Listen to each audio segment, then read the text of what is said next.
नी preservation क्या होता है? इन तीनों चीजों में से किसी में भी चोट लग जाती है तो तीन स्ट्रक्चर्स मेन होते हैं, धीरे घुटना घिसना शुरू हो जाता है। वो बॉम्बे एक सेंट्रल लैब है जहां पे भेजा जाता है। तरह से अगर मेनिस्कस में चोट आ जाती है, ही सोफिस्टिकेटेड डिवाइसेस जिनको ऑल इनसाइड डिवाइसेस जिनका की घिसावट की वजह से यंग आदमी में कार्टिलेज में खड्डा पड़ जाता है। तो इस तरह से देखा जाए तो घुटने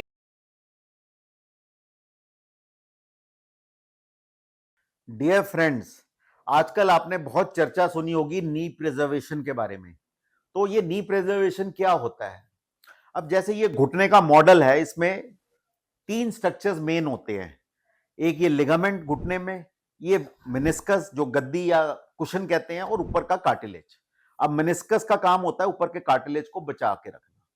इन तीनों चीजों में से किसी में भी चोट लग जाती है तो घुटना में धीरे धीरे घिसावट शुरू हो जाती है, और कई बार वो घिसावट इतनी ज्यादा बढ़ जाती है कि घुटना रिप्लेसमेंट की भी नौबत आ जाती है, स्पेशली एक एल्डरली पॉपुलेशन में।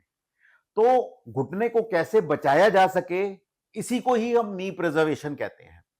तो इसमें जैसे तीन चीजें इन्वॉल्व हैं। लिगामेंट, अगर किसी का खिलाड़ी का जैसे लिगामेंट टूट जाता है तो धीरे धीरे घुटना घिसना शुरू हो जाता है, और मेनिस्कस और कार्टिलेज में धीरे धीरे डैमेज आ जाता है। कभी लिगामेंट खिलाड़ियों में टूटे तो जितना जल्दी उसको हम बना के रिस्टोर कर देंगे उसका फंक्शन, तो घुटने की घिसावट बच जाएगी, मेनिस्कस का टियर बच जाएगा, और कार्टिलेज की भी घिसावट बच जाएगी, और इसी को हम नी प्रिजर्वेशन बोलेंगे। इसी तरह से अगर मेनिस्कस में चोट आ जाती है तो जैसे ही उसका पता चले यंग आदमी में, तो जल्दी से जल्दी उसको मेनिस्कस रिपेयर हो जाना चाहिए।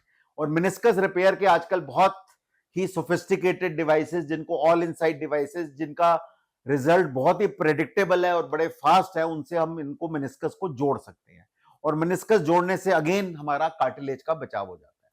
तो इसी को हम नी प्रिजर्वेशन कहते हैं। और तीसरी चीज कार्टिलेज। अब धीरे धीरे कई बार क्या होता है कि घिसावट की वजह से यंग आदमी में कार्टिलेज में खड्डा पड़ जाता है, जैसे ये आप देख रहे हैं कार्टिलेज में खड्डा पड़ गया। तो इसमें हम कार्टिलेज कैसे रिस्टोर करेंगे? इसमें एक कार्टिलेज का छोटा सा piece non weight bearing area से ले लिया जाता है, जहां कार्टिलेज की उतनी जरूरत नहीं होती, और उस छोटे से पीस को बॉम्बे एक सेंट्रल लैब है जहां पे भेजा जाता है, और पेशेंट के अपने कार्टिलेज सेल्स मल्टीप्लाई होके आते हैं, और सेकंड स्टेज में इस खड्डे को, जो डिफेक्ट है, उसको कार्टिलेज से ही भर दिया जाता है। तो इसी को हम नी प्रिजर्वेशन कहते हैं।